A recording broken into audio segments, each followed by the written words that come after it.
Thank you so much for listening to the Voice of Job Seekers podcast. If you're joining us for the first time, please subscribe, leave a review, and thanks for joining us. Let me know how I'm doing. Those of you who are back to join us again, thanks so much. If you want to know more about the podcast and the blog, go to voiceofjobseekers.com, and you can even leave questions and thoughts on the send voicemail button, which will reactivate your mic on your laptop, and then you can leave what you're thinking. So, today my guest is Asha McClanahan. Did I pronounce that correct? It's Asha McClanahan. Asha. I gotcha. Asha McClanahan. As we discuss how will financial preparation help your job search, she's the author of How to Manage Your Money to Become Debt-Free. She's also a freelance writer writing about personal finance and small business. She has been quoted in Time, Money, Kiplinger's, and U.S.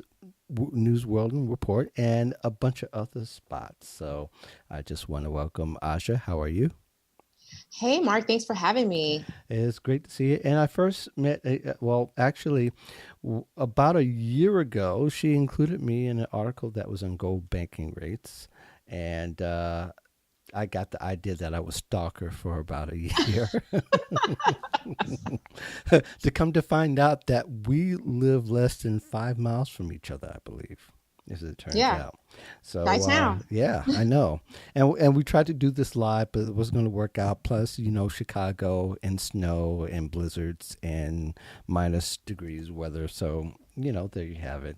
Anyway, we're talking about financial preparation, and probably one of the best things that could happen to us as far as the interview subject is talk a little bit about the federal workers and furlough, which I thought was really important to talk about this particular time because, it may actually happen again depending upon how things go politically. But we don't have to go deep dive into that part of it.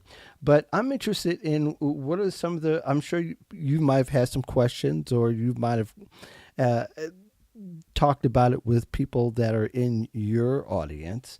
What are some resources perhaps that you might be able to give to people who are in that situation, and as applies to anybody that might be going through a layoff or a furlough of work, who might be even contracting? Yeah, that is a really good question. So fortunately, there are a lot of agencies and entities that are being really responsive and helpful. So if you hang around online for any amount of time on social media, the good news is that people are sharing a lot of things that companies and organizations are doing to help some of the furloughed workers. For example, Airbnb. If you're an Airbnb host and you're a federal worker, a federal employee, they're giving you an extra $100 just, to help you out. And there's even some legislation that's being kicked around. It might be in place, or some emergency measures to help people out with their mortgages. A lot of times, I think one of the keys is you are communicative.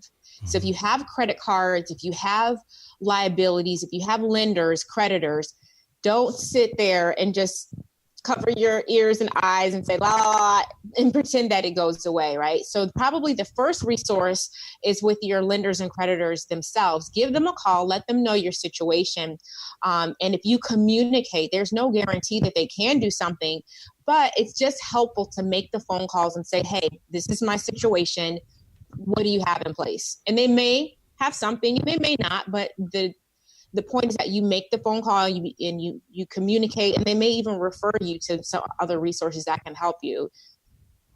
Now, I was just thinking there are a lot of organizations that are actually being helpful, and a lot of creditors are being helpful and flexible. No telling. It's going to be interesting to see if it happens again, and for how long, and how long that actually would be stretched out. But This is also a time to kind of regroup and to rethink what your overall goals and plans are, because, of course, the federal government itself is not going to save you. This is true. One thing I always say about unexpected expenses in life events is that you never know what's going to happen. So just plan for them anyway, right? Right. We don't know if there's going to be illness or disability, job loss, some of those kind of major life events that can derail you. Mm-hmm. So while life is good, while the gravy train is running, just plan for a rainy day instead. So one thing that I tell people to do is make sure that you cultivate a really good habit of saving money. Mm-hmm. Yeah. And I wasn't always a saver. Right. I was, very much a spender before I got married. And then my husband, he's a lot more frugal than I am in many regards. And we just decided to cultivate a habit of being savers. So one thing that you can do is start to automate your savings deposits, right? So that's one thing, out of sight, out of mind. Yeah. Set up your direct deposit so it splits off. If you don't have a lot of money, split off $20 per paycheck and have that go to an online savings account, because those are more difficult to access. Tell them you don't want the debit card. Usually there's not a lot of ATMs around. So, and it might take you 2 or 3 days to transfer. So put something away separately. There are apps that you can use. There's that I know of. There's Digit, there's Tip Yourself. You can automate even little transactions that come out of your checking account. And have a coin jar around. I do all of those things. I am notorious for hiding money all around. And, my husband's like, when he's like, it's time to get the brakes done, or this happens, or, like today we're getting a furnace replaced. Yeah. Totally Expensive. didn't expect that. But fortunately, when you have property or you own assets, or, you have a life, these unexpected things are going to come up. So I would just say the first line of defense is to make sure that you become a saver. Yeah. And I would even think, too, that it might be wise to dive a little bit deeper into what your jobs may offer, because a lot of times jobs offer very special savings programs that might be within their benefit package that people don't talk about, because people actually are not naturally talking about, oh, I'm going to save so much money by doing this. And they naturally talk about spending money. So, there's plans that not only just have like 401ks, but they might have a deferment plan in which you can send that money away, and they are very difficult to on purpose for you to get monies out, except for when you have emergencies like a furnace issue, which we actually did a few years ago. Our furnace blew, and luckily my wife had a deferred on her plan, so we were able to use that to buy a furnace for our building. So that makes all the sense in the world. Is what you can't see, it's likely you won't spend, unless of course you're always that much diligent about your finances. So I'm a big promoter of the idea of like hide money from yourself, put it away, live even more frugally if you can. So if you eat out 3 times a month, maybe cut it back to once or twice and use that money to save for a rainy day. Yeah. So, there are strategies, I'm sure, and that I've seen through your Instagram account, particularly, where where you actually have you actually explain how your strategies, how you work your strategies, and how you've actually even put your kids to work as well. Yeah, my kids actually have pretty active careers in acting and entertainment. They have been paid to sing, act. They do tons of voiceover work. They've been on TV, and they think, they're young. They're like 9 and 13, and they think they're going to have access to all their checks when it comes. But I put that money away very quickly. They get a small portion for their allowance. It's how we fund their allowance. That's the only reason they have allowance. It was up to me. I don't know if they would have allowance, but because they actually get money, I want them to have some motivation to keep going. So yes, we put their money away. They know how to log into their brokerage accounts, and they very likely will not have to pay for college and maybe even a first home, because we're putting away money. And not only high yield savings accounts, but they also have money in stocks and ETFs, aka electronically traded funds. So yeah, they're putting money away and they whine about it every day. Why Hmm. can't I have access to my money? And I just tell them, when you are 20, 30, 40 years old, you are going to kiss the ground that I'm walking on, because you'll be so thankful. Because if Yeah. someone had done that for me, life would be so much different for me now. So yeah, saving is a habit that you have to really try to just groom in yourself, and even in your offspring if you can. Right. And it's interesting how, kids are as resilient, if not as much more we are, as far as finances, because they get over those kind of things, especially when they know it's coming. At the same time, you as a parent have to know when to kind of know when to, you know, protect them. Uh, Yes, it's protect it's a them. fine line, because on Yes. one hand you're like, they did earn the money, but on the other hand you know what the future could look like for them if they have access to capital to fund college or pursue their dreams in business or whatever it might be. Sure, sure. So, in that, there's many people who transitioned. We talked a little bit about federal workers, but the regular job seeker who is transitioning and leaving jobs. One thought I had was a financial plan, or what would you do financially, or what you suggest financially when people are leaving their jobs and shoring up some of the things that they may have invested in, transitioning out of one job to another. Yeah, so I actually wrote a post many moons ago about things you should take with you when you leave a job. Hmm. So, and it's not just the office supplies and your favorite office chair. You should take more than that. Right. Definitely take your network with you. Make sure you get all your colleagues and coworkers' information for future Absolutely. networking. Hmm. But then don't forget the financial assets that you may have built up while you were there. So definitely any tax deferred retirement accounts, any Hmm. stock options. Don't just leave those things there. You want to roll them over. You want to move them into accounts, so you can keep track of them.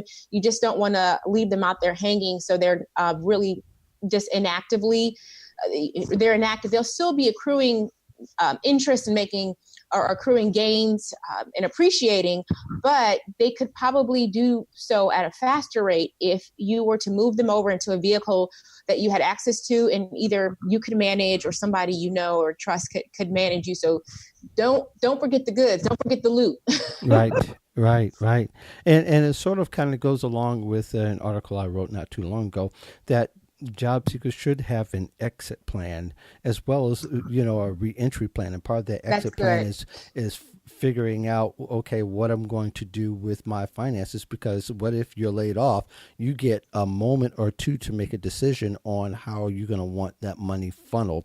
And some will give you the extra time, but in that moment you're only thinking, oh my gosh, I'm not going to have a job. But that's why you Yeah. should have a plan in place so that you can look, even if you kept it in an Evernote on your phone, you can access, say, okay, this is the way I want things done, and you can always follow up later with something even more specific. But on outset, you should have something.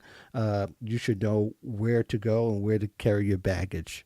Yeah, that's a really good point, because there are really specific rules around what happens to your money. Because if you take what they look at as a withdrawal, you could be there could be taxes and penalties. So you have to be really careful about when you're rolling over and moving money. There are deadlines you have to meet, otherwise you can be taxed by the IRS and pay certain penalties. So definitely work with somebody who's knowledgeable in that area, so that you don't end up owing money just because you were let go or you decided to transition, from one job to another. Right. Yeah. Usually it's 30 days, but I know that there are different types of plans that allow different types of leeway.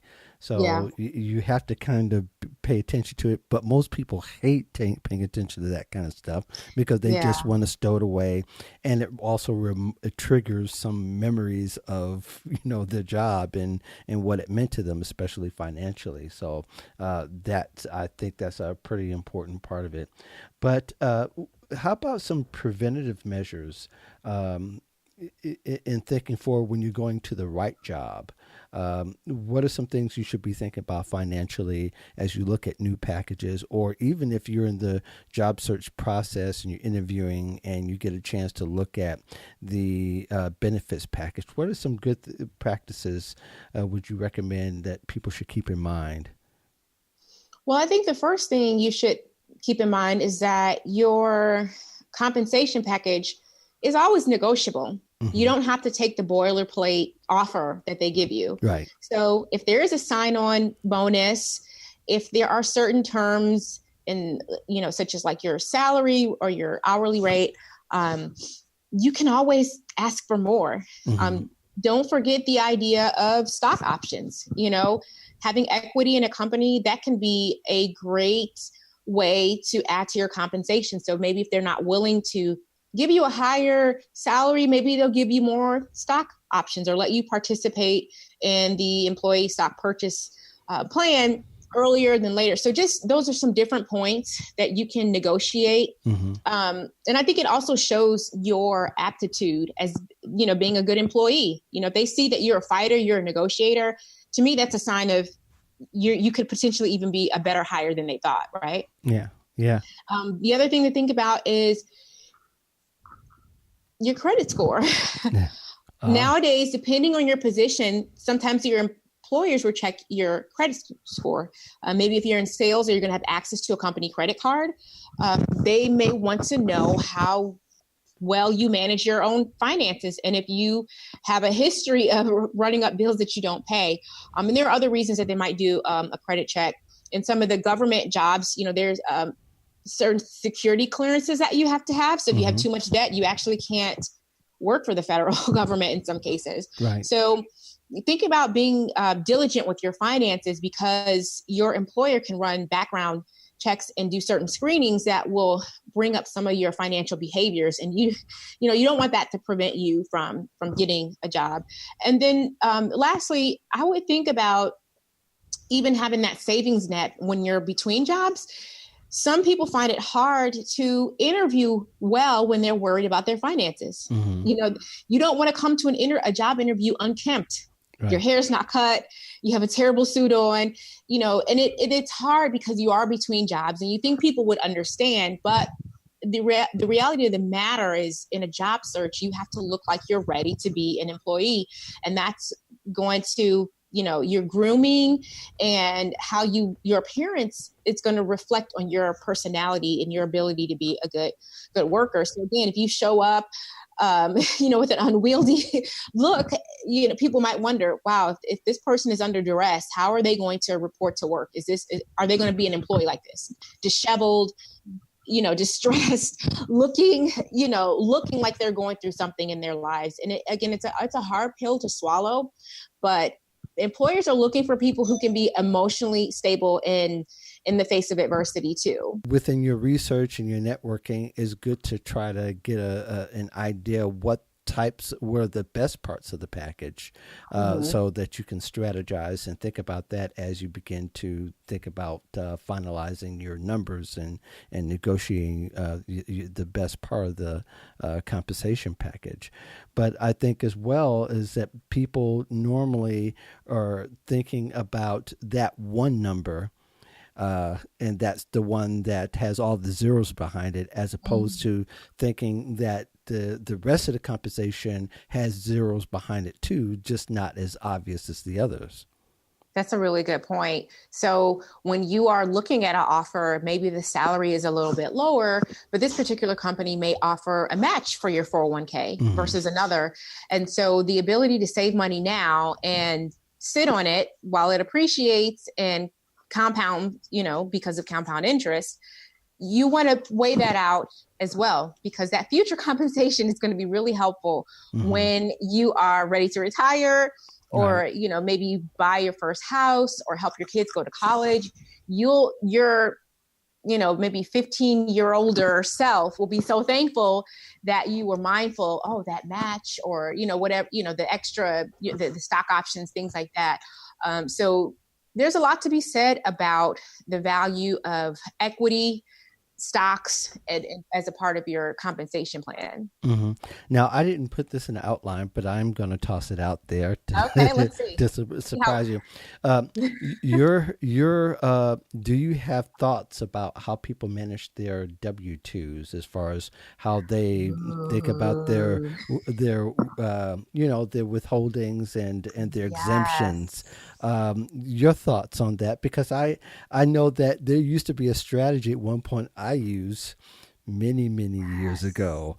I do. Yeah. I'm so excited that you asked this question. I was Yeah. actually I want to know over this super duper in depth at a talk that I had this Saturday. And hmm one of the speakers was talking about this very thing. And so let me just say a thing about this. So, for all of you who are waiting with bated breath for income tax refund season, you are giving the government your hard-earned money for free. You're giving them that money, hmm and they're not going to pay you interest. hmm So if you are getting a $5,000 or $6,000 refund check, but you're struggling throughout the year, you are probably one of those people that needs to adjust your W-4, your withholdings. hmm So what people usually do is say, well, it's just me. I'll put a zero. I don't need any deductions or exemptions or whatever they're called. Um, but really, if you go through, there's actually instructions on the withholding worksheet. hmm If you go through and read, what people don't do is read. They'll ask their friend. They'll say, "Hey, what did you put?" Oh, okay. This is, and then they'll put what their friend put. How many Right. kids you have? Okay. Well, if you go through it properly, it should tell you the exact amount of money that you should be remitting for your income tax to the federal government. hmm So the ideal situation is that you either don't get a refund check, or you owe maybe a very small amount of money, 50, 100, or $200, which hmm you usually can write a check for. Because what's happening, you are struggling, living paycheck to paycheck during the year, paying interest on your credit cards, on your student loans, hmm on your car note. You're paying late fees, right? hmm While you are giving the government a free loan, you're giving them your money. You're not getting interest on that money. hmm It's better to get that money back throughout the year so you can pay on the different debts that you have, or put it up in an interest bearing savings account, right? hmm So that's another thing that people should think of when they're looking at their compensation package. You might say, well, look at this, it's only maybe $50,000 or whatever it is. And then you go and you're going to do your little paycheck calculator and say, oh, I'm not going to get very much. But the thing that you should really go through is that withholding worksheet. And there's even an online version. There's an IRS withholding calculator, hmm and they'll give you an interview. It's online, it's a website. They'll ask you, are you married? Are you single? How many kids you have? And they'll ask you about your entire financial situation. And then they're going to tell you how many deduction, or I don't know if they're deductions or I think they're exemptions. How many exemptions you should claim. And so you have some people who are claiming 0, 1, 2, and they're getting so much money taken out of their check for income taxes, hmm whereas you might really need to be claiming something like 11. hmm And then, when people go through that, they're like, oh my goodness, I'm getting paid $300 more per pay period. Just imagine, what could you do with $300 more per pay period? Right. There's a lot of things that you can do with that. So make sure that you don't just do the bare minimum and just get it done so you can get hired, right? You just Right. go get that W-4 and you're like, and I also just wrote an article about this too. So my whole weekend has been filled with withholding calculations. And I'm like, hmm me and my husband, we need to go back and fix it. Um, but yeah, I'm so glad you asked that, even though I wasn't prepared. But literally, my weekend has been filled with that very issue, because I think it's important, especially as we're getting into the income tax season. Right. Yeah. And I think people need to understand how much more it takes these days to start a job. It's not Yeah. just go to that first, that first onboarding meeting that you have. It's about knowing what that will look like in the end. So you got Yeah. to sort of do what Stephen Covey says. Start with with the end in mind, Exactly. and don't forego that, because the payoff is better at the end than at the beginning for a Exactly. whole lot of folks. Yeah. Thank you so much for coming on the show. No problem. This is fun. If people want to know more about you and know more about what you do, how should they engage you? Yeah, check me out at principlesofincrease.com, and you can find me on Instagram, the same handle. But if you go to my website, principlesofincrease.com, then you'll find out everywhere I am on social media. And if you're extra conscientious and you really want to get going on your financial journey, you can go to principlesofincrease.com/freebies. And I have some free ebooks, some free offers and things that will really give you a jump start so that you can be financially secure, not just for your job search, but hopefully for the rest of your life. Asha, thank you so much for joining us on the Voice of Job Seekers, and the rest of you, thank you for listening to the podcast. If you want to know more about the podcast, once again, go to thevoiceofjobseekers.com and look at the articles, the videos, the podcasts. They're there. This is podcast number 201. So we're really excited about being on the other side of 200. And again, we'll see you in a couple of weeks.